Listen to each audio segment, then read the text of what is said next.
Good morning all of you. Welcome to Free Thinker Motive. आज के इस video में हम 2022 में सीडीएस का जो दूसरा एग्जाम हुआ था उसमें जनरल स्टडीज का जो पेपर हुआ था उसे देखेंगे। इससे पहले वाले वीडियो में हम 53 क्वेश्चन देख चुके हैं।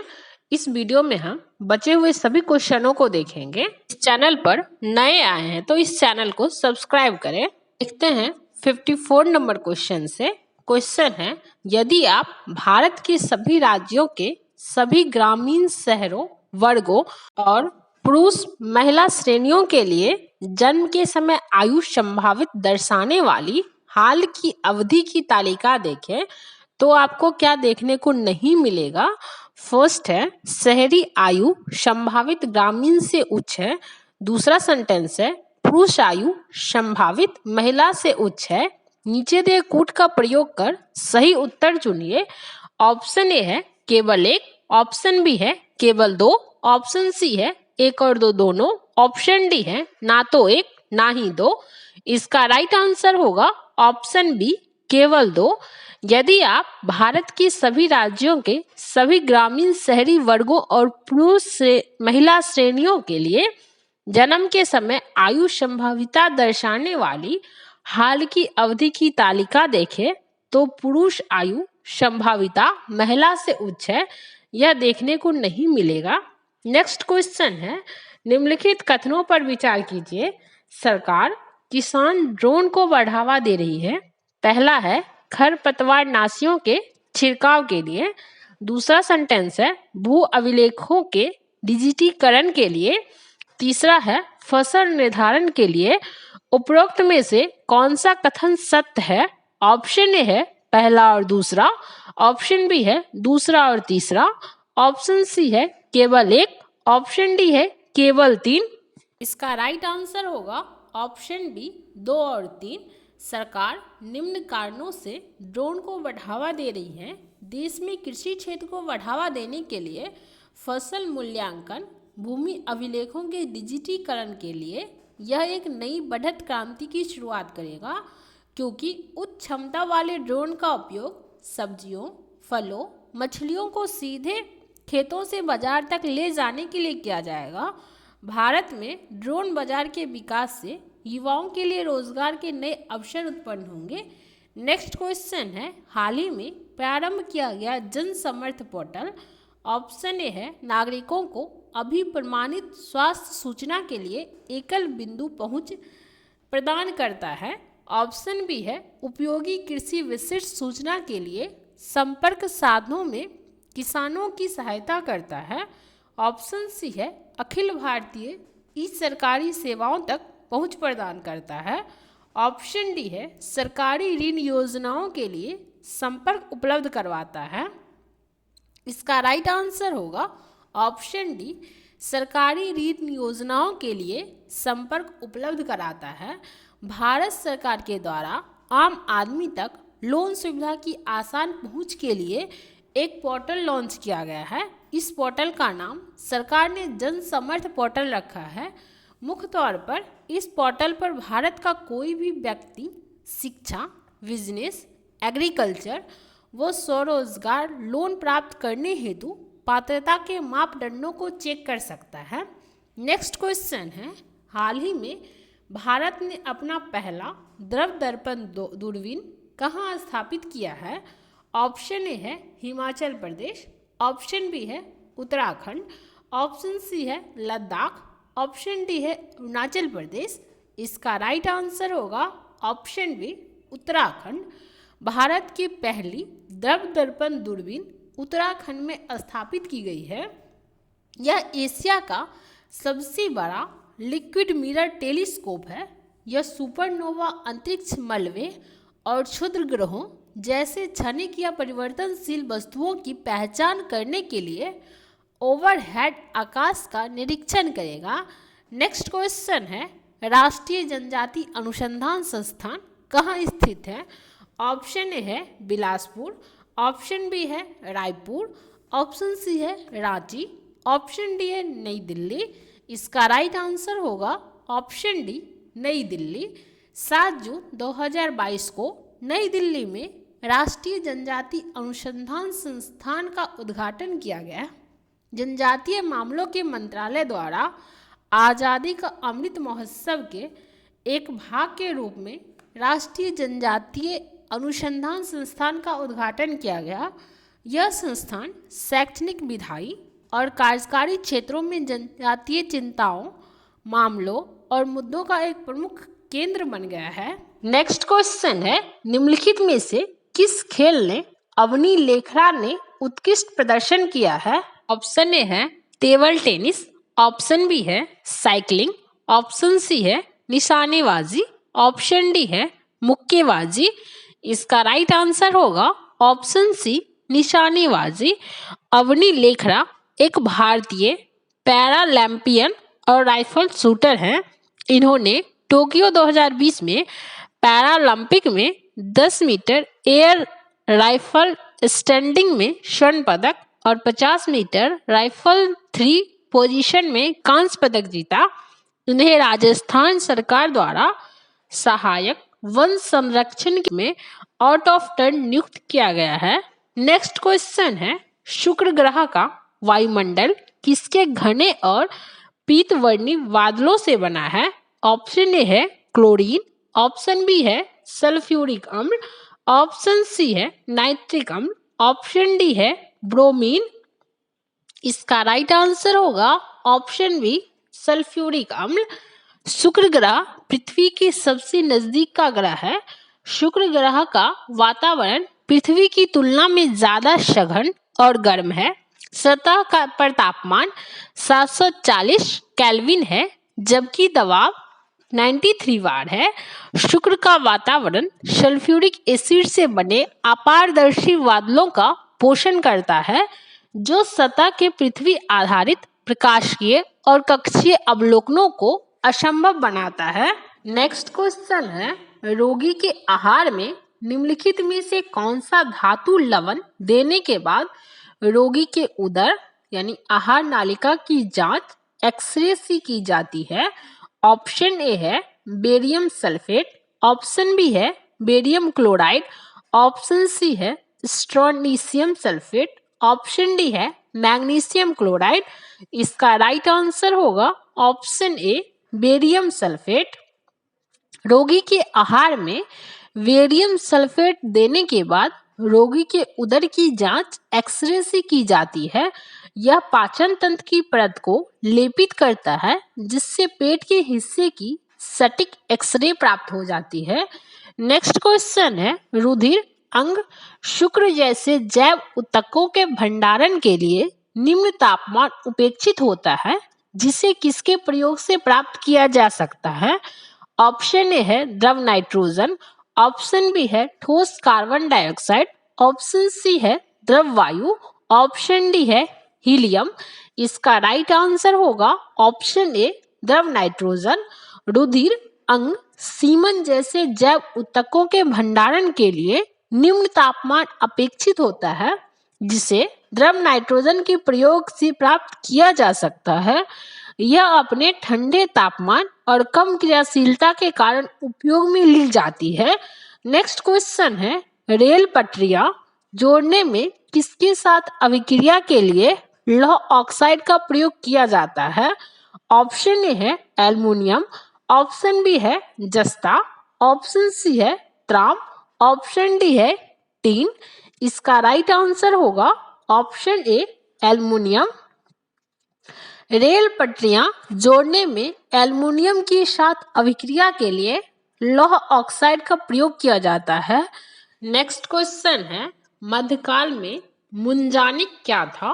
ऑप्शन ए है तोप, ऑप्शन बी है गुलेल, ऑप्शन सी है गन कैरीज, ऑप्शन डी है चल शस्त्रागार। इसका राइट आंसर होगा ऑप्शन बी गुलेल। मध्यकाल में मुंजानिक एक गुलेल थी। यह एक प्रकार का हथियार था जिसका प्रयोग युद्ध के दौरान किया जाता था। गुलेल पत्थरों एवं भालों को बलपूर्वक चलाने के लिए एक तंत्र होता था, जिसका उपयोग मुख्य रूप से सैन्य हथियार के रूप में किया जाता था। नेक्स्ट क्वेश्चन है, सूची फर्स्ट और सूची सेकंड को सुमेलित कीजिए और सूचियों के नीचे दिए कूट का प्रयोग कर सही उत्तर चुनिए। सूची फर्स्ट में साहित्यिक कृति दी हुई है और सूची सेकंड में उसके लेखक का नाम है। ए है दूत घटोत्कच, बी है मृच्छकटिकम, सी है किरातार्जुनीयम, डी है रावण वध। लेखक का नाम फर्स्ट है भट्टी, दूसरा है भास, तीसरा है शूद्रक, चौथा है भारवी। इसका राइट आंसर होगा ऑप्शन सी, ए का दूसरा, बी का तीसरा, सी का चौथा, डी का पहला। दूत घटोत्कच जो है इस नाटक की रचना महाकवि भास द्वारा की गई है, जो शताब्दियों पहले लिखा गया महाभारत के घटोत्कच के प्रसंग पर आधारित है, जो राक्षसी हिंडिवा और भीम का पुत्र था। मृच्छकटिकम इस नाटक की रचना गुप्तकालीन कवि शूद्रक ने की है। शूद्रक ने इस नाट में ब्राह्मण व्यापारी चारुदत्त एवं वैश्या वसंत सेना के प्रणय कथा का उल्लेख है। किरातार्जुनीयम इस महाकाव्य की रचना भारवी ने की है। यह प्राचीन संस्कृत ग्रंथों में से एक है। यह रचना किरात रूपधारी शिव एवं पांडव पुत्र अर्जुन के बीच हुए धनुर्धर्ष तथा वार्तालाप पर आधारित है। रावण वध इसकी रचना महाकवि भट्टी ने की है थी। भट्टी वल्लभी के मैत्रक वंश के शासक धरसेन चतुर्थ के दरबार में रहते थे। नेक्स्ट क्वेश्चन है, प्रारंभिक वैदिक काल में निम्नलिखित में से किस नदी के तट पर 10 राजन युद्ध हुआ था? ऑप्शन ए है सरस्वती, ऑप्शन बी है दृष्टद्वती, ऑप्शन सी है परुष्पनी, ऑप्शन डी है सुदूरती। इसका राइट आंसर होगा ऑप्शन सी परुष्पनी। प्रारंभिक वैदिक काल में परुष्पनी यानी रावी नदी के तट पर 10 राजन दशराग युद्ध हुआ था। यह युद्ध भरत वंश के राजा सुदास तथा 10 अंजनों 5 आर्य और 5 अनार्य के बीच हुआ था। इस युद्ध में सुदास की विजय हुई थी। सुदास के मुख्य पुरोहित वशिष्ठ थे, जबकि 10 राजाओं की संग पुरोहित विश्वामित्र थे। नेक्स्ट क्वेश्चन है, 1769 से 1770 के ईस्वी के बंगाल का अकाल किसके कारण बदतर हो गया था? ऑप्शन ए है टिड्डी दल के हमले, ऑप्शन बी है चूहे के प्रकोप, ऑप्शन सी है कारारोपण का उच्च स्तर, ऑप्शन डी है चेचक महामारी। इसका राइट आंसर होगा ऑप्शन सी कारारोपण का उच्च स्तर। 1769 और 70 ईस्वी में बंगाल का अकाल कारारोपण के उच्च स्तर के कारण बदतर हो गया था। 1769-70 ईस्वी के अकाल के कारण बंगाल, बिहार एवं उड़ीसा की 1/3 आबादी की मृत्यु हो गई थी। कंपनी ने अकाल पीड़ित व्यक्तियों को सहायता एवं राहत पहुंचाने के ठीक विपरीत इस विषम परिस्थिति में भी लाभ ही उठाया। कंपनी ने उन किसानों से कर एकत्र करना जारी रखा जो अकाल के कारण कृषि राजस्व में हुए नुकसान की भरपाई के लिए कर की दर में और वृद्धि करके भुगतान न कर सकते थे। यह अकाल काफी हद तक कंपनी की और राजस्व की नीतियों और बढ़ती भुखमरी के प्रति कंपनी के अधिकारियों की उदासीनता के कारण उत्पन्न हुआ था। नेक्स्ट क्वेश्चन है, निम्नलिखित में से कौन सी अश्वघोष की कृति नहीं है? ऑप्शन ए है सारीपुत्र प्रकरण, ऑप्शन बी है बुद्ध चरित्र, ऑप्शन सी है सौंदरानंद, ऑप्शन डी है मंजूश्री मूलकल्प। इसका राइट आंसर होगा ऑप्शन डी मंजूश्री मूलकल्प। मंजूश्री मूलकल्प अश्वघोष की कृति नहीं है। यह 9वीं शताब्दी में रचित महायान बौद्ध ग्रंथ है। राहुल सांकृत्यायन इस ग्रंथ की प्रति को तिब्बत से भारत लाए थे। इस ग्रंथ में बौद्ध दृष्टिकोण से गुप्त शासकों का वर्णन किया गया है। नेक्स्ट क्वेश्चन है, मानव शरीर में वसा का भंडारण कहाँ होता है? ऑप्शन ए है एडिपोस उत्तक, ऑप्शन बी है लाल रुधिर कोशिका, ऑप्शन सी है पेशी उत्तक, ऑप्शन डी है उपकला उत्तक। इसका राइट आंसर होगा ऑप्शन ए एडिपोस उत्तक। मानव शरीर में वसा का भंडारण एडिपोस उत्तक में होता है। ये उत्तक त्वचा के नीचे, वृक्क के आसपास और कई आंतरिक अंगों में पाए जाते हैं। नेक्स्ट क्वेश्चन है, निम्नलिखित में से कौन सी झिल्ली की विशेषता है? ऑप्शन ए है फॉस्फोलिपिड अणु का द्विस्तर, जिसमें प्रोटीन और कोलेस्ट्रॉल अंतः स्थापित होते हैं। ऑप्शन बी है प्रोटीन अणु का द्विस्तर, जिसमें लिपिड और कोलेस्ट्रॉल अंतः स्थापित होते हैं।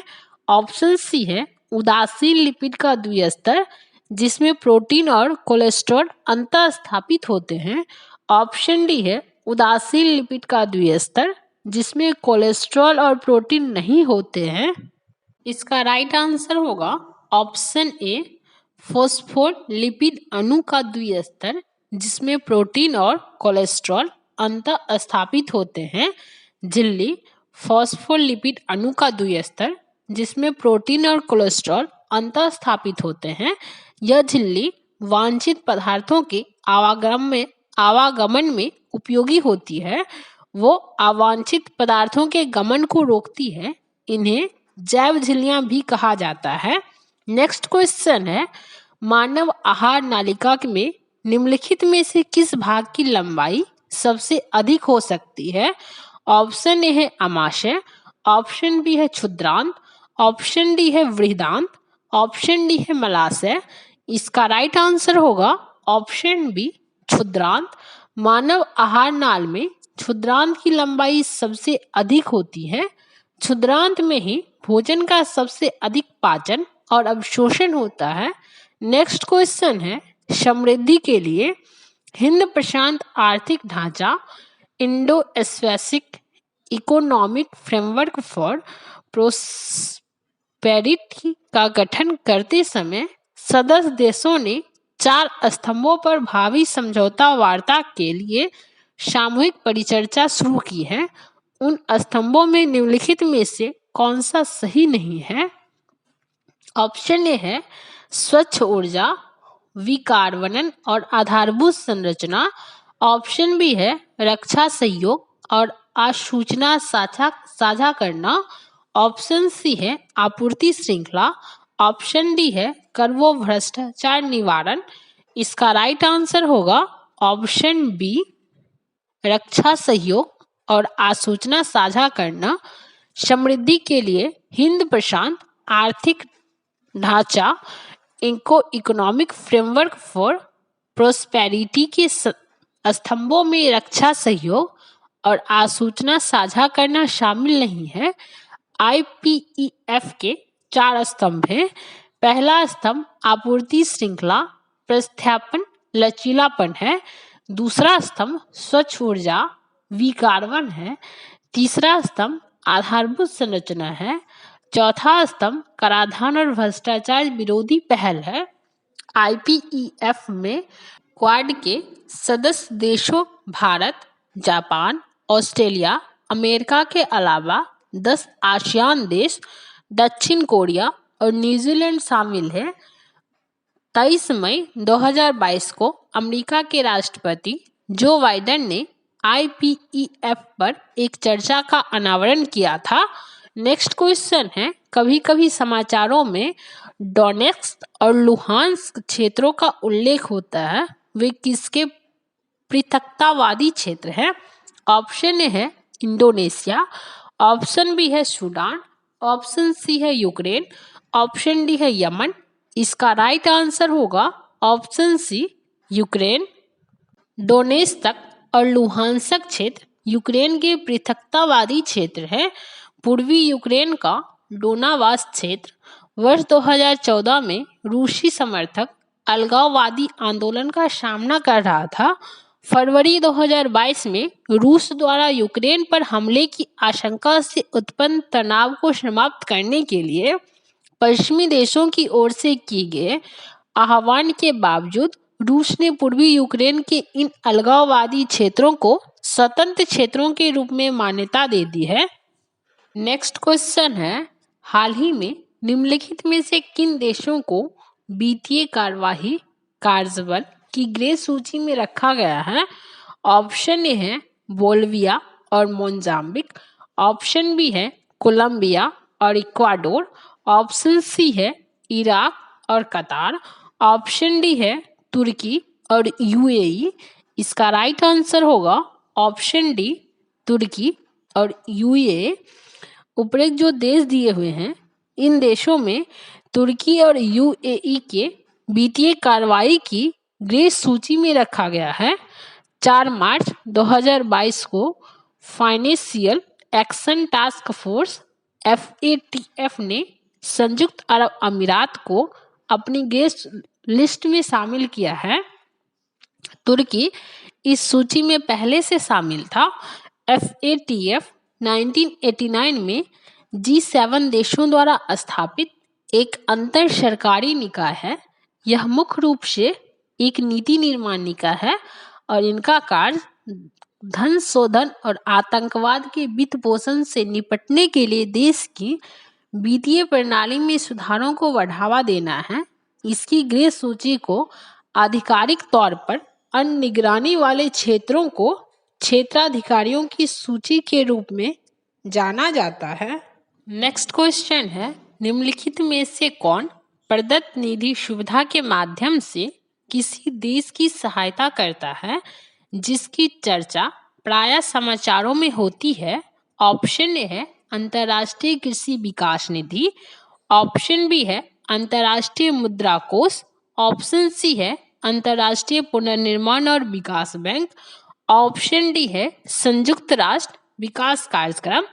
इसका राइट आंसर होगा ऑप्शन डी अंतर्राष्ट्रीय मुद्रा कोष।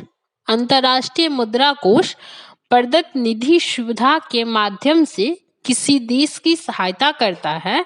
EFF की स्थापना संरचनात्मक बाधाओं या धीमी वृद्धि और स्वाभाविक रूप से कमजोर भुगतान संतुलन की स्थिति के कारण प्रतिकूल भुगतान संतुलन का सामना करने वाले देशों की सहायता प्रदान करने के लिए की गई थी। इसकी अवधि अपेक्षाकृत अन्य सहायता से लंबी होता है।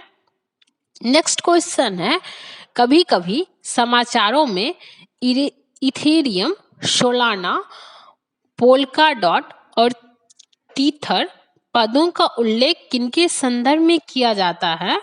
ऑप्शन ए है क्रिप्टो करेंसी, ऑप्शन बी है भूप्रेक्षण उपग्रह, ऑप्शन सी है अतिध्वनिक क्रूज प्रक्षेपास, ऑप्शन डी है वर्चुअल निजी नेटवर्क सेवा प्रदाता। इसका राइट आंसर होगा option A crypto currency. Ethereum, Solana, polka dot और टीथर पदों का उल्लेख क्रिप्टो करेंसी के संदर्भ में किया जाता है। बिटकॉइंस, बाइनेंस, क्वाइंस, कार्डाना, XRP अन्य क्रिप्टो करेंसी है। क्रिप्टो करेंसी जिसे कभी कभी क्रिप्टो मुद्रा या क्रिप्टो कहा जाता है, मुद्रा का एक रूप है जो डिजिटल स्वरूप में होता है। इसका भौतिक अस्तित्व नहीं होता है। यह लेन देन को सुरक्षित करने के लिए क्रिप्टोग्राफी का उपयोग करती है। यह एक विकेंद्रीकृत पीयर टू पीयर नेटवर्क द्वारा संचालित होती है जिसे ब्लॉकचेन कहा जाता है। नेक्स्ट क्वेश्चन है, निम्नलिखित में से किसे राज्य में सबसे अधिक बार राष्ट्रपति शासन लगाया गया है? ऑप्शन ए है बिहार, ऑप्शन बी है कर्नाटक, ऑप्शन सी है मणिपुर, ऑप्शन डी है पंजाब। इसका राइट आंसर होगा ऑप्शन सी मणिपुर। मणिपुर राज्य में अब तक सर्वाधिक बार 10 बार राष्ट्रपति शासन लगाया गया है। बिहार में 8वां राष्ट्रपति शासन लगा है, कर्नाटक में 6वां राष्ट्रपति शासन लगा है, पंजाब में 8वां राष्ट्रपति शासन लगाया गया है। नेक्स्ट क्वेश्चन है, निम्नलिखित में से किस वर्ष भारत के निर्वाचन आयोग द्वारा मतदाता फोटो पहचान पत्र का प्रयोग प्रारंभ किया गया? ऑप्शन ए है 1992, ऑप्शन बी है 1993, ऑप्शन सी है 1995, ऑप्शन डी है 2001। इसका राइट आंसर होगा ऑप्शन बी 1993। भारत के निर्वाचन आयोग द्वारा मतदाता फोटो पहचान पत्र का प्रयोग मुख्य चुनाव आयुक्त TNCN के कार्यकाल के दौरान वर्ष 1993 में किया गया था। एक मतदाता पहचान पत्र, जिसे मतदाता फोटो पहचान पत्र के रूप में भी जाना जाता है, एक फोटो पहचान पत्र है जो भारत के चुनाव आयोग द्वारा उन सभी व्यक्तियों को 18 वर्ष जो उसका पूरा हो चुका है को दिया जाता है जो वोट देने के योग्य हो जाते हैं। नेक्स्ट क्वेश्चन है, निम्नलिखित में से कौन सी निर्वाचन पद्धति भारत के राष्ट्रपति के निर्वाचन का सर्वोत्तम वर्णन करती है? ऑप्शन ए है अनुपातिक प्रतिनिधित्व, ऑप्शन बी है अनुपातिक प्रतिनिधित्व और एकल संक्रमणीय मत पद्धति, ऑप्शन सी है सर्वाधिक मत से जीत वाली पद्धति, ऑप्शन डी है सूची पद्धति। इसका राइट आंसर होगा ऑप्शन बी अनुपातिक प्रतिनिधित्व और एकल संक्रमणीय मत पद्धति। संविधान के अनुच्छेद 55 के अनुसार राष्ट्रपति के निर्वाचन अनुपातिक प्रतिनिधित्व पद्धति के अनुसार एकल संक्रमणीय मत प्रणाली के द्वारा होता है और यह मतदान गुप्त होता है। राष्ट्रपति का चुनाव अप्रत्यक्ष निर्वाचन प्रणाली द्वारा होता है, जिसमें संसद के दोनों सदनों के निर्वाचन सदस्य राज्य विधानसभाओं व दिल्ली पुडुचेरी के विधानसभाओं के निर्वाचित सदस्य भाग लेते हैं। राष्ट्रपति के निर्वाचन में कोई भी मनोनीत सदस्य भाग नहीं लेता है, सिर्फ निर्वाचित सदस्य ही भाग लेता है। नेक्स्ट क्वेश्चन है, धन विधेयक के बारे में निम्नलिखित में से कौन सा कथन सही नहीं है? ऑप्शन ए है धन विधेयक को राज्यसभा में पुनः स्थापित नहीं किया जाता है, ऑप्शन बी है राज्यसभा के पास धन विधेयक को अस्वीकार करने या उसमें संशोधन करने की शक्ति नहीं है, ऑप्शन सी है कोई विधेयक धन विधेयक है या नहीं यह विनिश्चित करने का एकमात्र और निर्णायक शक्ति लोकसभा अध्यक्ष के पास है, ऑप्शन डी है धन विधेयक पर चर्चा करने की शक्ति राज्यसभा के पास नहीं है। इसका राइट आंसर होगा ऑप्शन डी संविधान के अनुच्छेद 109 के अनुसार धन विधेयक राज्यसभा में पेश नहीं किया जाता है, इसे केवल लोकसभा में पेश किया जाता है। धन विधेयक के संबंध में राज्यसभा के अधिकार अत्यंत सीमित है। वह धन विधेयक पर चर्चा कर सकता है लेकिन उसमें संशोधन नहीं कर सकता है। इस मामले में वह केवल सिफारिश कर सकता है, किंतु इसे मानना लोकसभा के विवेक पर निर्भर करता है। राज्यसभा को विधेयक 14 दिनों के अंदर सिफारिश सहित या सिफारिश रहित लोकसभा को लौटाना पड़ता है। नेक्स्ट क्वेश्चन है, निम्नलिखित में से किन राज्यों में द्विसदनीय विधानमंडल है? फर्स्ट है आंध्र प्रदेश, सेकंड है तेलंगाना, थर्ड है बिहार, फोर्थ है उत्तर प्रदेश। नीचे दिए कूट का प्रयोग कर सही उत्तर चुनिए। ऑप्शन ए है केवल एक, ऑप्शन बी है 1, 2 और 3, ऑप्शन सी है 3 और 4, ऑप्शन डी है 1, 2, 3 और 4। इसका राइट आंसर होगा ऑप्शन डी 1, 2, 3 और 4। जब विधायिका में 2 सदन होते हैं तो इस व्यवस्था को द्विसदनात्मक कहते हैं। उदाहरण के लिए भारतीय संसद में 2 सदन हैं, लोकसभा और राज्यसभा। इसी प्रकार कुछ राज्यों में भी विधायिका 2 सदन वाली है, विधानसभा तथा विधान परिषद। आंध्र प्रदेश, महाराष्ट्र, उत्तर प्रदेश, कर्नाटक, बिहार और तेलंगाना द्विसदनात्मक व्यवस्था वाले राज्य हैं। नेक्स्ट क्वेश्चन है, निम्नलिखित में से किस संविधान संशोधन अधिनियम द्वारा भारत के संविधान में अनुच्छेद 21 को यानी शिक्षा का अधिकार अंततः स्थापित किया गया है? ऑप्शन ए है 83वां संविधान संशोधन, ऑप्शन बी है 84वां संविधान संशोधन अधिनियम, ऑप्शन सी है 50वां संविधान संशोधन अधिनियम, ऑप्शन डी है 86वां संशोधन अधिनियम। इसका राइट आंसर होगा ऑप्शन डी 86 संविधान संशोधन अधिनियम।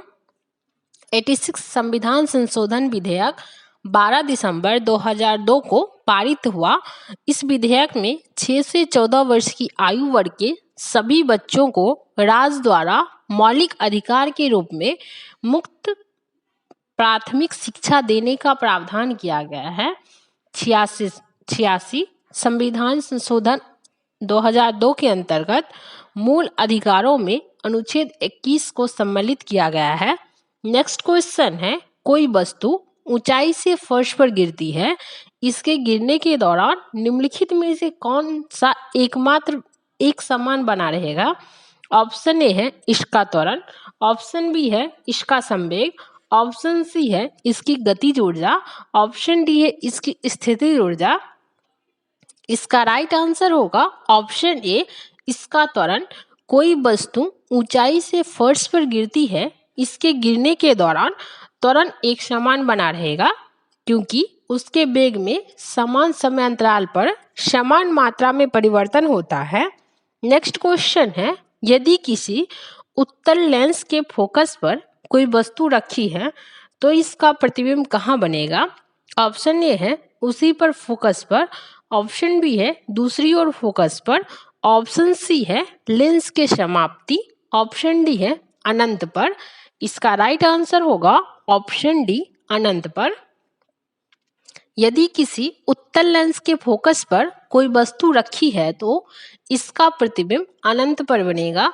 यह प्रतिबिंब वास्तविक, बहुत बड़ा एवं उल्टा होगा। नेक्स्ट क्वेश्चन है, किसी उत्तल लेंस के द्वारक के बारे में निम्नलिखित में से कौन सा कथन सही है? ऑप्शन ए है यह इसकी वक्रता त्रिज्या के बराबर है, ऑप्शन बी है यह इसकी फोकस दूरी के बराबर है, ऑप्शन सी है यह इसकी वक्रता त्रिज्या से स्वतंत्र है, ऑप्शन डी है यह इसकी फोकस दूरी के आधे के बराबर है। इसका राइट आंसर होगा ऑप्शन सी, यह इसकी वक्रता त्रिज्या से स्वतंत्र होगा। नेक्स्ट क्वेश्चन है, जब जल को 0 डिग्री सेल्सियस से 4 डिग्री सेल्सियस तक गर्म किया जाता है तो इसके घनत्व पर क्या प्रभाव पड़ेगा? ऑप्शन ए है वह स्थिर बना रहेगा, ऑप्शन बी है इसमें वृद्धि होगी, ऑप्शन सी है इसमें ह्रास होगा, ऑप्शन डी है पहले इसमें वृद्धि होगी बाद में इसमें इसके मूल मान तक ह्रास होगा। इसका राइट आंसर होगा ऑप्शन बी, इसमें वृद्धि होगी। जब जल को 0 डिग्री सेल्सियस से 4 डिग्री सेल्सियस तक गर्म किया जाता है तो इसके घनत्व में वृद्धि होगी क्योंकि इसका आयतन घटकर न्यूनतम हो जाता है। नेक्स्ट क्वेश्चन है, भूपृष्ठ पर गुरुत्व के कारण त्वरण किस पर निर्भर करता है? ऑप्शन ए है केवल इसके द्रव्यमान पर, ऑप्शन बी है केवल इसकी त्रिज्या पर, ऑप्शन सी है इसके द्रव्यमान और त्रिज्या दोनों पर, ऑप्शन डी है या तो इसके द्रव्यमान पर अथवा इसकी त्रिज्या पर। इसका राइट आंसर होगा ऑप्शन सी, इसके द्रव्यमान और त्रिज्या दोनों पर। भूपृष्ठ पर गुरुत्व के कारण त्वरण द्रव्यमान व त्रिज्या दोनों पर निर्भर करता है। गुरुत्वीय त्वरण एक सदिश राशि है। गुरुत्वीय त्वरण का मान पृथ्वी के द्रव्यमान तथा पृथ्वी के केंद्र से वस्तु की दूरी पर निर्भर करता है क्योंकि सूत्र से गुरुत्वीय त्वरण G बराबर Gm/r² होता है, जहां r जो है वो त्रिज्या है और m द्रव्यमान होता है। नेक्स्ट क्वेश्चन है, भारत की निम्नलिखित में से किस उच्च भूमि पर आपको 16 नामक शीतोष्ण वन मिल सकता है? ऑप्शन ए है नीलगिरी, ऑप्शन बी है बिंद, ऑप्शन सी है सतपुड़ा, ऑप्शन डी है हिमालय। इसका राइट आंसर होगा ऑप्शन ए नीलगिरी। 16 वन का परस्पर संबंध शीतोष्ण कटिबंधीय वनों से है। नीलगिरी, अन्नामलाई और पालनी पहाड़ियों पर पाए जाने वाले शीतोष्ण कटिबंधीय वनों को स्थानीय रूप से शोलास के नाम से जाना जाता है। शोला शब्द तमिल शब्द कोलाई का अभ्रंश रूप है जिसका अर्थ ठंडा स्थान या जंगल होता है। इन वनों में पाए जाने वाले वृक्षों में मग्नोलिया, लैरेल, सिनकोना और बैटल आदि पाए जाते हैं। नेक्स्ट क्वेश्चन है, सांकप पहाड़ियों निम्नलिखित में से किस प्रक्रिया से संबंध है? ऑप्शन ए है हिमनदीय, ऑप्शन बी है परिहिमनदीय, ऑप्शन सी है वातोड, ऑप्शन डी है नदीय। इसका राइट आंसर होगा ऑप्शन बी परिहिमनदीय। सांकप हिमालय पहाड़ियों पिंगु एक परिहिमानीय स्थल रूप है जो एक ऐसे टीले के रूप में आर्कटिक और उप आर्कटिक प्रदेशों में पाई जाती है, जिसके केंद्र में बर्फ का एक केंद्रक होता है और उसके ऊपर चट्टानी पदार्थों की परत द्वारा टीलों का निर्माण हुआ है। इसकी ऊंचाई और आकार में वृद्धि होने के कारण इसके केंद्रक में स्थिर बर्फ के आयतन में वृद्धि होती है। नेक्स्ट क्वेश्चन है, सूची फर्स्ट को सूची सेकंड से सुमेलित कीजिए और सूचियों की नीचे दिए कूट का प्रयोग कर सही उत्तर चुनिए। सूची फर्स्ट में नदी का अब्बा तंत्र दिया है, सूची सेकंड में लक्षण दिया गया है। ए है अक्रमवती, बी है अनुवर्ती, सी है परवर्ती, डी है नवानुवर्ती। लक्षण में फर्स्ट है जिसकी प्रवाह की दिशा सेल संरचना द्वारा नियंत्रित होती है। दूसरा है कोई स्पष्ट कारण नहीं है कि क्योंकि यह अपने चुने मार्ग पर प्रभावित हो रहे हैं। तीसरा है अनुवर्ती धारा की तरह उसी दिशा में प्रभावित होती है परंतु इससे निचले तल लेवल पर। फोर्थ है जिसके मार्ग का निर्धारण भूमि के मूल ढाल द्वारा होता है। इसका राइट आंसर होगा ऑप्शन बी, ए का दूसरा, बी का चौथा, सी का पहला, डी का तीसरा।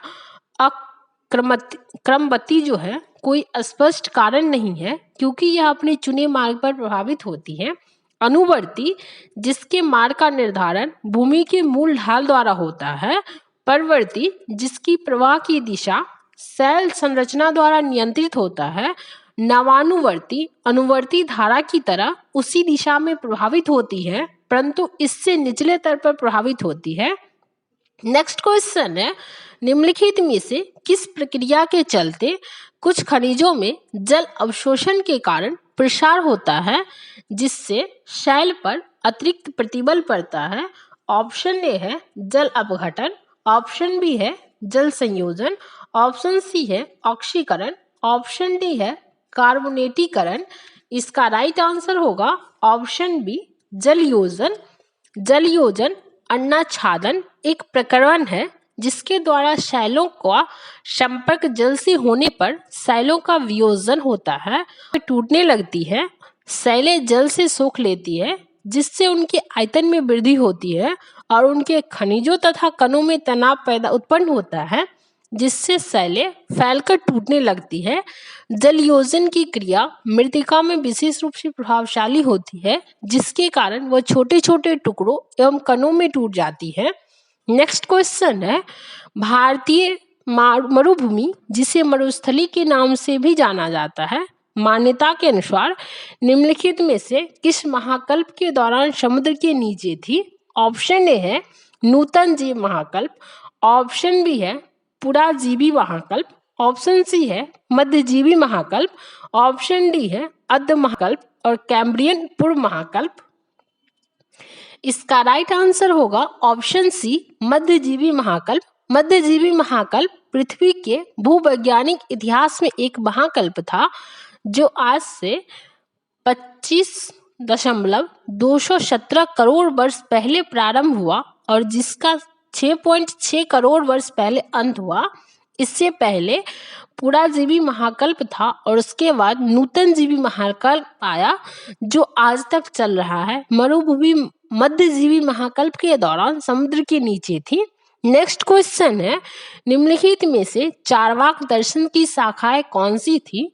फर्स्ट है धूर्त, सेकंड है न्याय, थर्ड है सुशिक्षित, फोर्थ है वैशेषिक। नीचे दिए कूट का प्रयोग कर सही उत्तर चुनिए। ऑप्शन ए है पहला, दूसरा और तीसरा, ऑप्शन बी है दूसरा और तीसरा, ऑप्शन सी है दूसरा और चौथा, ऑप्शन डी है पहला और चौथा।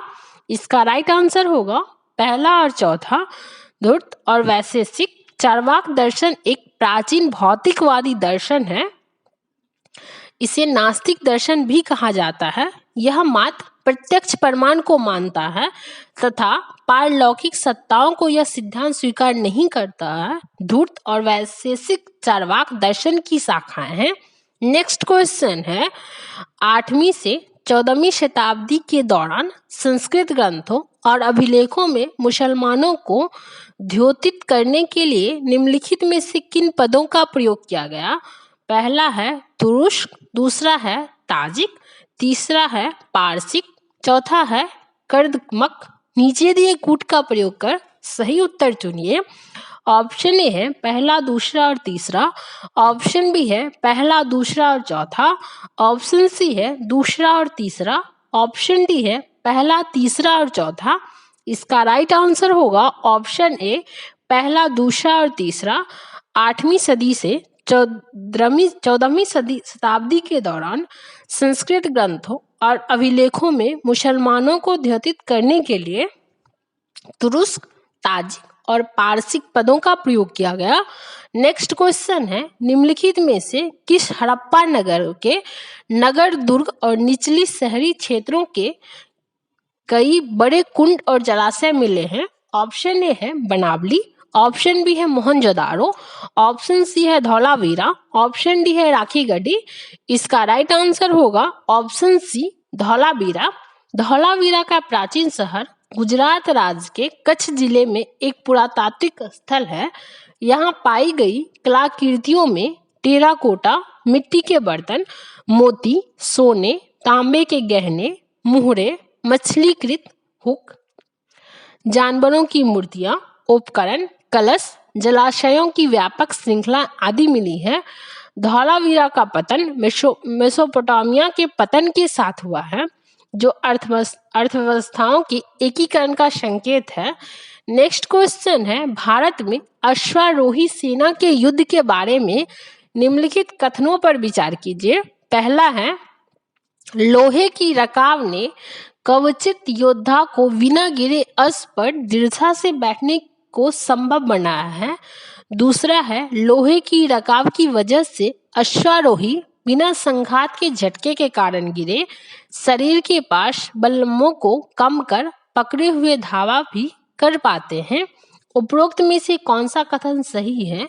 ऑप्शन ए है केवल एक, ऑप्शन बी है केवल दो, ऑप्शन सी है एक और दो दोनों, ऑप्शन डी है ना तो एक ना ही दो। इसका राइट आंसर होगा ऑप्शन सी, एक और दो दोनों। भारत में अश्वारोही सेना के संदर्भ में लोहे की रकाब ने कवचित योद्धाओं को बिना गिरे अश्व पर दृढ़ता से बैठने को संभव बनाता है। लोहे की रकाब की वजह से अश्वारोही बिना संघात के झटके के कारण गिरे शरीर के पास बल्लमों को कसकर पकड़े हुए धावा मतलब आक्रमण भी कर पाते हैं।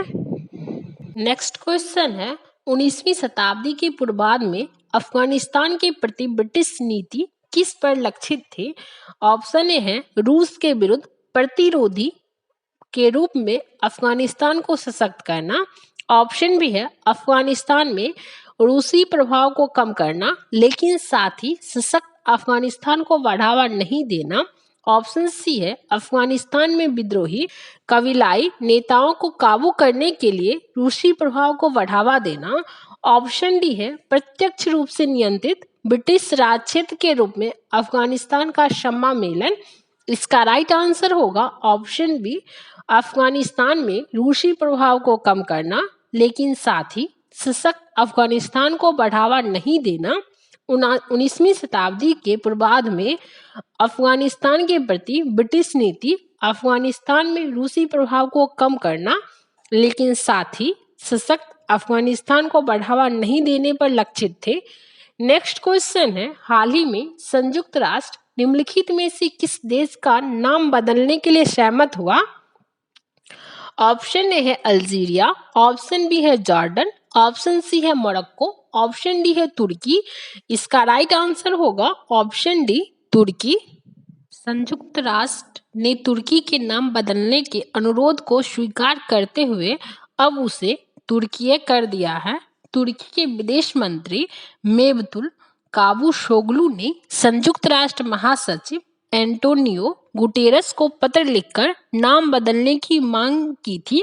संयुक्त राष्ट्र के प्रवक्ता के अनुसार उसके अनुरोध को यह स्वीकार कर लिया गया है। नेक्स्ट क्वेश्चन है, बारंबार समाचारों में आने वाली स्विफ्ट विश्वव्यापी अंतर बैंक वित्तीय दूरसंचार सोसाइटी क्या है? ऑप्शन ए है वैश्विक वित्तीय आसूचना एजेंसी, ऑप्शन बी है वैश्विक आतंकी वित्त पोषण खोज प्रणाली, ऑप्शन सी है वैश्विक मुद्रा अंतरण प्रणाली, ऑप्शन डी है वैश्विक शेयर बाजार सूचना साझा प्रणाली।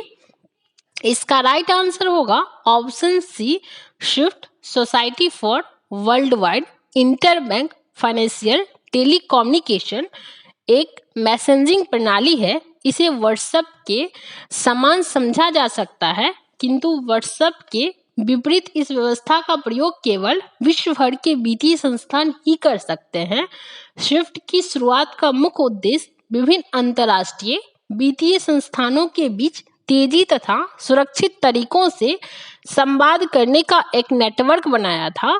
स्विफ्ट नेटवर्क के द्वारा कई जारीकर्ता बैंक किसी लेनदेन से जुड़ी जानकारी को प्राप्तकर्ता बैंक को प्रेषित करता है, जिसके आधार पर प्राप्तकर्ता बैंक लेनदेन को पूरा करता है। नेक्स्ट क्वेश्चन है, P75 या P75 भारत परियोजना किसके निर्माण से संबंधित है? ऑप्शन ए है डीजल विद्युत पनडुब्बी, ऑप्शन बी है परमाणु चालित पनडुब्बी, ऑप्शन सी है विमान वाहक युद्ध, ऑप्शन डी है फील्ड गन। इसका राइट आंसर होगा ऑप्शन ए डीजल विद्युत पनडुब्बी। P75I डीजल इलेक्ट्रिक पनडुब्बी को एक नियोजित वर्ग है जिसे भारतीय नौसेना के लिए बनाया जाना है। P75I वर्ग भारतीय नौसेना की P75 श्रेणियों की पनडुब्बी का अनुवर्ती है। इस परियोजना के तहत भारतीय नौसेना 6 पारंपरिक डीजल इलेक्ट्रिक अटैक पनडुब्बियों का अधिग्रहण करने का इरादा रखती है, जिसमें उन्नत क्षमताएं भी होगी। नेक्स्ट क्वेश्चन है, कभी कभी समाचारों में उल्लेख किए जाने वाले पद टर्मिनल उच्च तुंगता क्षेत्र रक्षा किससे संबंधित है? ऑप्शन ए है प्रक्षेपास्त्र प्रणाली, ऑप्शन बी है वायु प्रक्षेपित क्रूज प्रक्षेपास्त्र, ऑप्शन सी है वायुयान मार्ग निर्देशन प्रणाली, ऑप्शन डी है भू वायु निर्देशित हथियार। इसका राइट आंसर होगा ऑप्शन ए प्रक्षेपात रोधी प्रणाली। तापीय उच्च तुंगता क्षेत्र रक्षा प्रक्षेपात शास्त्र रोधी प्रणाली से संबंधित है। थर्ड के तत्व बैलिस्टिक मिसाइल डिफेंस सिस्टम को विश्व स्तर पर परिवहन योग्य तेजी से तैनात करने वाले योग्य क्षमता प्रदान करता है, जो बैलिस्टिक मिसाइलों को उनके अंतिम टर्मिनल उद्यान के चरण के दौरान वातावरण के अंदर या बाहर नष्ट करने की क्षमता प्रदान करते हैं। वैक्ट्रियो में 4 प्रमुख घटक हैं, लॉन्चर, इंटरसेप्टर, रडार और फायर कंट्रोल यूनिट होते हैं। नेक्स्ट क्वेश्चन है, ब्रह्मोस प्रक्षेपास्त्र के संदर्भ में निम्नलिखित कथनों पर विचार कीजिए। पहला है, इसकी उड़ान रेंज 390 किलोमीटर तक की है। दूसरा है, यह 2 से 8 मैक की गति प्रदान करने में समर्थ है। तीसरा है, इसकी प्रबंध तुंगता क्रूजिंग 30 किलोमीटर तक हो सकती है। उपरोक्त में से कौन से कथन सही हैं? ऑप्शन ए है पहला और दूसरा, ऑप्शन बी है केवल दूसरा, ऑप्शन सी है पहला और तीसरा, ऑप्शन डी है केवल तीसरा। इसका राइट आंसर होगा ऑप्शन ए पहला और दूसरा। ब्रह्मोस भारत एवं रूस की संयुक्त परियोजना के तहत विकसित किया जाने वाला प्रक्षेपास्त्र है। इसकी प्रमुख विशेषताएं निम्न हैं। ब्रह्मोस मिसाइल को शुरू में 290 किलोमीटर की सीमा के साथ विकसित किया गया था। यह 2 से 8 मैक की गति लगभग 3000 किलोमीटर से भी अधिक प्राप्त करने में सक्षम है। इसे हवा, जमीन तथा समुद्र से भी लॉन्च किया जा सकता है। नेक्स्ट क्वेश्चन है, भारत के राष्ट्रपति द्वारा जिन श्रेणियों के अंतर्गत संसद सदस्यों को नामित किया जाता है उनमें निम्नलिखित में से कौन सी श्रेणी नहीं है? ऑप्शन ए है साहित्य, ऑप्शन बी है विज्ञान, ऑप्शन सी है कला, ऑप्शन डी है राज सेवा। इसका राइट आंसर होगा ऑप्शन डी राज सेवा। भारत के राष्ट्रपति द्वारा जिन श्रेणियों के अंतर्गत संसद सदस्यों को नामित किया जाता है उनमें राज सेवा की श्रेणी शामिल नहीं है। भारत के राष्ट्रपति द्वारा राज्यसभा में 12 ऐसे सदस्यों को मनोनीत किया जाता है जिन्हें कला, साहित्य, विज्ञान, समाज सेवा के क्षेत्र में विशेष ज्ञान या अनुभव हो। नेक्स्ट क्वेश्चन है, भारत अब भी युवा राष्ट्र है क्योंकि भारत की जनसंख्या की माध्यमिक आयु है। ऑप्शन ए है 25 वर्ष से कम, ऑप्शन बी है 25 से 30 वर्ष के बीच, ऑप्शन सी है 30 से 35 वर्ष के बीच, ऑप्शन डी है 35 से 40 वर्ष के बीच। इसका राइट आंसर होगा ऑप्शन बी 25 से 30 वर्ष के बीच।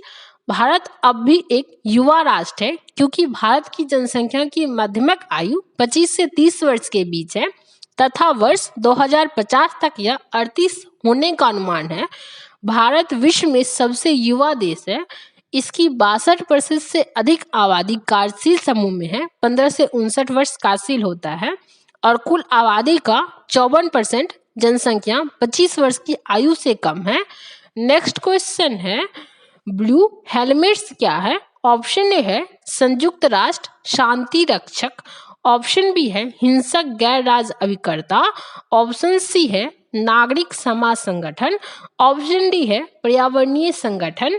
इसका राइट आंसर होगा ऑप्शन ए संयुक्त राष्ट्र शांति रक्षक। संयुक्त राष्ट्र शांति रक्षक को सामान्यतः हल्के नीले रंग की वैरी या हेलमेट के कारण ब्लू बेल्ट्स या ब्लू हेलमेट के रूप में जाना जाता है।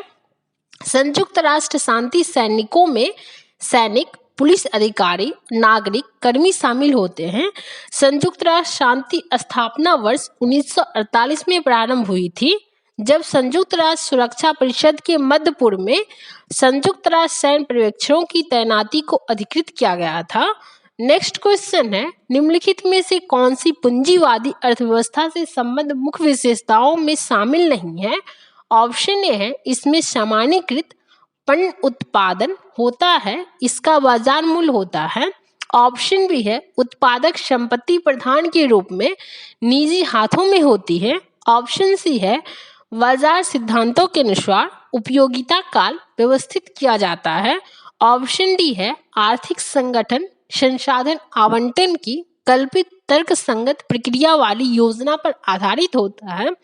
इसका राइट आंसर होगा ऑप्शन डी पूंजीवादी उदारवादी ऐसी अर्थव्यवस्था होती है जहां आर्थिक गतिविधियों पर राज्य का न्यूनतम नियंत्रण होता है तथा निजी क्षेत्र अधिक प्रभावकारी एवं संपन्न होता है।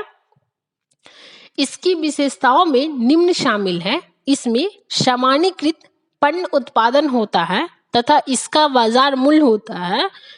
उत्पादक संपत्ति प्रधान के रूप में निजी हाथों में होता है। व्यापार सिद्धांतों के अनुसार उपयोगिता काल व्यवस्थित किया जाता है।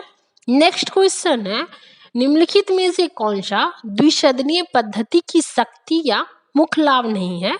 ऑप्शन ए है दूसरा सदन पहले सदन को नियंत्रित करता है और बहुसंख्यक शासन का निवारण करता है। ऑप्शन बी है यह कार्यपालिका की शक्तियों को नियंत्रित करता है। ऑप्शन सी है दूसरा सदन संवैधानिक संरक्षक के रूप में कार्य कर सकता है। ऑप्शन डी है यह प्रायः लोकतांत्रिक शासन पर नियंत्रण रखने का कार्य करता है, विशेष रूप से जब उनके सदस्य अनिर्वाचित अथवा परोक्ष रूप से निर्वाचित होते हैं। इसका राइट आंसर होगा ऑप्शन बी, यह कार्यपालिका की शक्ति को नियंत्रित करता है। द्विसदनीय पद्धति की शक्ति या मुख्य लाभ नहीं है क्योंकि एक सदनीय विधायिका पद्धति में भी कार्यपालिका की शक्तियां नियंत्रित की जाती है। विधायिका के प्रायः दो रूप हैं, एक सदनीय तथा द्विसदनीय। द्विसदनीय विधायिका के अन्य लाभ हैं, समाज के सभी वर्गों और देश के सभी क्षेत्रों या भागों को समुचित प्रतिनिधित्व प्रदान करता है। विधायिका के प्रत्येक निर्णय पर दूसरे सदन में पुनर्विचार हो सकता है। द्वितीय सदन प्रथम सदन की निरंकुशता से व्यक्ति की रक्षा करता है। नेक्स्ट क्वेश्चन है, भारतीय दिवाला और शोधन अक्षमता बोर्ड BBI किस वर्ष में स्थापित किया गया था? ऑप्शन ए है 2014, ऑप्शन बी है 2015, ऑप्शन सी है 2016, ऑप्शन डी है 2017। इसका राइट आंसर होगा ऑप्शन सी 2016। भारतीय दिवाला और शोधन अक्षमता बोर्ड को 1 अक्टूबर 2016 को दिवाला और शोधन अक्षमता संहिता 2016 के तहत स्थापित किया गया था। यह नियामक दिवाला पेशेवरों, दिवाला व्यावसायिक एजेंसियों, दिवाला व्यावसायिक संस्थाओं और सूचना उपयोगिताओं पर नियामक निरीक्षण करता है।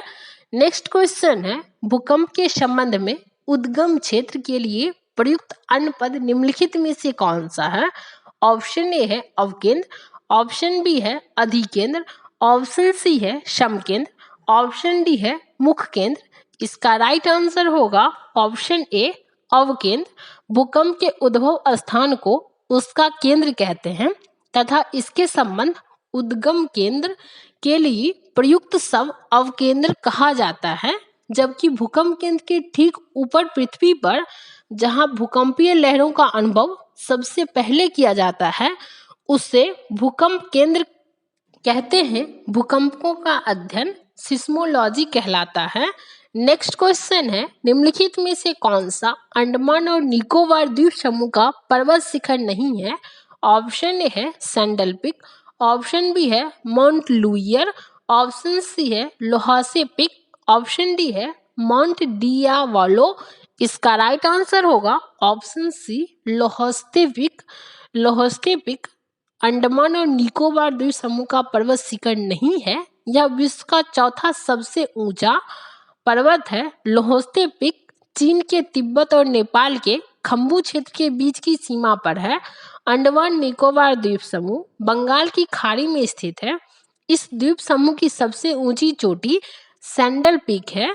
नेक्स्ट क्वेश्चन है, सूची फर्स्ट को सूची सेकंड के साथ सुमेलित कीजिए और नीचे दिए कोड का प्रयोग कर सही उत्तर चुनिए। सूची फर्स्ट में मेघरूप है, सूची सेकंड में उसकी विशेषता है, ए है पक्षाप, बी है कपासी, सी है वर्षा स्तरीय, डी है अस्तरीय। विशेषता में पहला है तूफानी मेघ, दूसरा है घना कोहरा कम ऊंचाई, तीसरा है साफ मौसम मेघ, चौथा है पूर्णतः हिमकण युक्त। इसका राइट आंसर होगा ऑप्शन सी, ए का 4, बी का 3, सी का 4, डी का 2। पक्षाप मेघ जो होता है ये वायुमंडल में सबसे अधिक ऊंचाई पर पाए जाते हैं। इन मेघों की रचना हिमकणों से होता है। ये अत्यधिक कोमल तथा सफेद रेशम की भांति होते हैं। कपासी ये साफ मौसम मेघ है। ये आकाश में धुनी हुई रुई के ढेर के सदृश दृष्टिगोचर होते हैं। इनका ऊर्ध्वाधर विकास अधिक होता है। वर्षा स्तरीय जो होता है वह एक प्रकार का निम्न मेघ होता है जिसका रंग गहरा भूरा वो काला होता है, जिसका आधार अविच्छिन्न होता है। इसमें लगातार जलवृष्टि तथा हिमवृष्टि होती है, अर्थात ये तूफानी मेघ है। स्तरीय ये निम्न मेघों को प्रतिनिधि होते हैं। इनमें घना कोहरा कम ऊंचाई पर कोहरे की भांति आकाश को ढक देते हैं। समांतर इनका निर्माण कोहरे की निचली परतों के विसरण अथवा उनके उत्थान के कारण होता है। नेक्स्ट क्वेश्चन है, निम्नलिखित में से किस ग्रह के ज्ञात उपग्रहों की संख्या सर्वाधिक है? ऑप्शन ए है मंगल, ऑप्शन बी है नेपच्यून, ऑप्शन सी है बृहस्पति, ऑप्शन डी है शनि। इसका राइट आंसर होगा ऑप्शन डी शनि। वर्ष 2019 के अनुसार शनि ग्रह के ज्ञात उपग्रहों की संख्या सर्वाधिक है, 82 है, जबकि बृहस्पति ग्रह के 74 उपग्रह हैं। नेक्स्ट क्वेश्चन है, हर्षवर्धन की मृत्यु के बाद निम्नलिखित में से किसने कांस्य कुब्ज में सत्ता हड़प ली थी? ऑप्शन ए है आदित्य सेन, ऑप्शन बी है अरुणाश्व, ऑप्शन सी है शशांक, ऑप्शन डी है ललितादित्य। इसका राइट आंसर होगा ऑप्शन बी अरुणाश्व। हर्षवर्धन की मृत्यु के बाद अरुणाश ने कांस्य कुब्ज में सत्ता हड़प ली थी। हर्ष के निधन के पश्चात उसका साम्राज्य पूरी तरह से समाप्त हो गया था। हर्षवर्धन की पत्नी दुर्गावती से उसके 2 पुत्र वाग्वर्धन और कल्याणवर्धन थे, लेकिन उनके दोनों पुत्रों की अरुणाश नामक पत्नी ने हत्या कर दी थी। नेक्स्ट क्वेश्चन है, प्रहलाद और उनके पिता हिरण्यकश्यप की कथा गाथा का सर्वप्रथम उल्लेख किसमें होता है? ऑप्शन ए है भागवत पुराण, ऑप्शन बी है विष्णु पुराण, ऑप्शन सी है वामन पुराण, ऑप्शन डी है अग्नि पुराण। इसका राइट आंसर होगा ऑप्शन बी विष्णु पुराण। प्रहलाद और उनके पिता हिरण्यकश्यप की गाथा का सर्वप्रथम उल्लेख विष्णु पुराण में मिलता है। विष्णु पुराण 18 पुराणों में अत्यधिक महत्वपूर्ण तथा प्राचीन है। यह श्री पराशर ऋषि द्वारा प्रणीत है। पुराण अपने वर्तमान रूप में संभवतः ईसा की 3री और 4थी शताब्दी में लिखे गए हैं। नेक्स्ट क्वेश्चन है, स्मृति साहित्य के अनुसार स्वामित्व के मामले में निम्नलिखित में से कौन सा कथन सही नहीं है? ऑप्शन ए है पैतृक संपदा का बंटवारा पुत्रों के मध्य समान रूप से करना होता है। ऑप्शन बी है स्त्रियों को उन उपहारों को रखने की अनुमति थी जो उन्हें उनके विवाह के अवसर पर प्राप्त होते हैं। ऑप्शन सी है स्त्रियों को उनके विवाह के अवसर पर दिए जाने वाले उपहारों को स्त्री धन के नाम से जाना जाता था। ऑप्शन डी है पति की अनुमति के बिना स्त्री धन उनकी संतानों को उत्तराधिकार में नहीं मिलता था। इसका राइट आंसर होगा ऑप्शन डी, पति की अनुमति के बिना स्त्री धन उनकी संतानों को उत्तराधिकार में नहीं मिलता था, क्योंकि इसके अनुसार अब पति की अनुमति के बिना स्त्री धन उनकी संतानों के उत्तराधिकार में मिलता था। ये अधिकांशतः पद में लिखी गई है। प्रमुख स्मृतियों में मनु स्मृति सबसे प्राचीन है। याज्ञवल्क्य स्मृति, नारद स्मृति, पराशर स्मृति आदि शामिल है। नेक्स्ट क्वेश्चन है, निम्नलिखित में से कौन वह महिला श्रमिक नेता नहीं है जिन्होंने 1920 के दशक में हड़तालों में श्रमिकों को संगठित किया था? ऑप्शन ए है सरला देवी चौधुरानी, ऑप्शन बी है उषाबाई डांगे, ऑप्शन सी है प्रभावती देवी, ऑप्शन डी है अनसुईया बहन। इसका राइट आंसर होगा ऑप्शन सी प्रभावती देवी। प्रभावती देवी एक स्वतंत्रता सेनानी और एक सामाजिक कार्यकर्ता थी जिन्होंने 1920 के दशक में हड़तालों में श्रमिकों को संगठित नहीं किया था। प्रभावती देवी स्वतंत्रता सेनानी जयप्रकाश नारायण की पत्नी थी। 1922 में प्रभावती देवी के पिता वर्ज किशोर प्रसाद ने उनको गांधी आश्रम भेज दिया था, जहां उनकी मुलाकात गांधी जी और कस्तूरबा से हुई थी। प्रभावती देवी ने अपना पूरा जीवन गरीब और दलित लोगों के उत्थान में लगा दिया था। नेक्स्ट क्वेश्चन है, निम्नलिखित में से किस देश में 1950 के दशक में सामाजिक बाजार अर्थव्यवस्था का विचार सामने आया? ऑप्शन ए है जर्मनी, ऑप्शन बी है फ्रांस, ऑप्शन सी है संयुक्त राज्य अमेरिका, ऑप्शन डी है यूनाइटेड किंगडम। इसका राइट आंसर होगा ऑप्शन ए जर्मनी। जर्मनी में 1950 के दशक में सामाजिक बाजार अर्थव्यवस्था का विचार सामने आया। जर्मनी में सामाजिक बाजार अर्थव्यवस्था नीति निर्माताओं द्वारा वर्ष 1939 से पहले विशाल औद्योगिक ट्रस्टों के कारण बाजार की विकृतियों और सामाजिक तनाव की एक ज्वलंत स्मृति के साथ बनाई गई थी। सामाजिक बाजार अर्थव्यवस्था को न केवल संघीय सरकार द्वारा बल्कि कई एजेंसियों द्वारा नियंत्रित किया जाता था। जैसे कई बीमा संस्थान हैं जो सामाजिक लाभ प्रदान करते हैं। नेक्स्ट क्वेश्चन है, निम्नलिखित में से किस भारतीय विचारक ने अकाल के प्रभावों के प्रतिकार के लिए काम के बदले भोजन कार्यक्रम की बात पहले की थी? ऑप्शन ए है कौटिल्य, ऑप्शन बी है आर्यभट्ट, ऑप्शन सी है चंद्र गोविंद, ऑप्शन डी है प्रभाकर। इसका राइट आंसर होगा ऑप्शन ए कौटिल्य। भारतीय विचारकों में से कौटिल्य, चाणक्य, विष्णुगुप्त ने अकाल के प्रभावों के प्रतिकार के लिए काम के बदले भोजन कार्यक्रम की बात सबसे पहले की थी।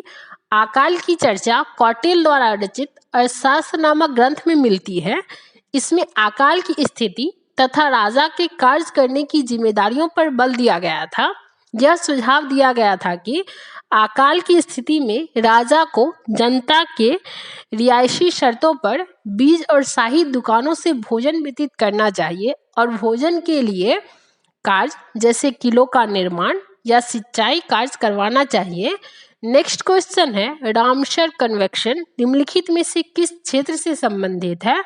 ऑप्शन ए है आर्द्रभूमि परीक्षण, ऑप्शन बी है वन रोपण को बढ़ावा देना, ऑप्शन सी है जलवायु परिवर्तन पर कार्य योजना, ऑप्शन डी है मरुस्थलीकरण को रोकना। इसका राइट आंसर होगा ऑप्शन ए आर्द्रभूमि परिरक्षण। रामसर कन्वेक्शन आर्द्रभूमि परिरक्षण से संबंधित है। यह आर्द्रभूमि पर अंतर सरकारी संधि है जो आर्द्रभूमि और उनके संसाधनों के संरक्षण और बेहतर उपयोग के लिए रूपरेखा प्रदान करती है। इस कन्वेक्शन को वर्ष 1971 में इराक के शहर रामसर में अपनाया गया था, जो कि वर्ष 1975 में लागू हुआ था। भारत में यह कन्वेक्शन 1 फरवरी 1982 को लागू हुआ। भारत में वर्तमान में 21 सितंबर 2022 75 अंतर्राष्ट्रीय महत्व के आर्द्रभूमि रामसर साइट स्थल स्थित है। नेक्स्ट क्वेश्चन है निम्नलिखित में से किस रिपोर्ट में धारणीय विकास को ऐसे विकास के रूप में परिभाषित किया गया है जो आने वाली पीढ़ियों की अपनी आवश्यकताओं पूरा करने की क्षमता से समझौता किए बिना वर्तमान पीढ़ी की आवश्यकताओं को पूरा करता है? ऑप्शन ए है ब्रटलैंड रिपोर्ट, ऑप्शन बी है संयुक्त राष्ट्र मानव विकास रिपोर्ट, ऑप्शन सी है रियो पृथ्वी शिखर सम्मेलन की कार्यसूची 21, ऑप्शन डी है OECD पॉलिसी ब्रीफ। इसका राइट आंसर होगा ऑप्शन ए ब्रटलैंड रिपोर्ट। ब्रटलैंड रिपोर्ट में धारणीय विकास को ऐसे विकास के रूप में परिभाषित किया गया है जो आने वाली पीढ़ियों को अपनी आवश्यकता पूरा करने की क्षमता से समझौता किए बिना वर्तमान पीढ़ी की आवश्यकताओं को पूरा करती है। ब्रटलैंड आयोग, जिसका पूरा नाम है पर्यावरण व विकास पर विश्व आयोग है, इसकी स्थापना वर्ष 1983 में नॉर्वे की प्रधानमंत्री ग्रो हॉलमेन ब्रटलैंड की अध्यक्षता में की गई थी, इसलिए इस आयोग को ब्रटलैंड आयोग भी कहा जाता है। इसने अपनी रिपोर्ट वर्ष 1987 में प्रस्तुत की थी। यूपीएससी सीडीएस का जो दूसरा एग्जाम हुआ था उसमें जो सामान्य अध्ययन का पेपर पूछा गया था उसको पूरा सॉल्व कर लिए हैं। वीडियो पसंद आए तो लाइक शेयर एंड सब्सक्राइब करें।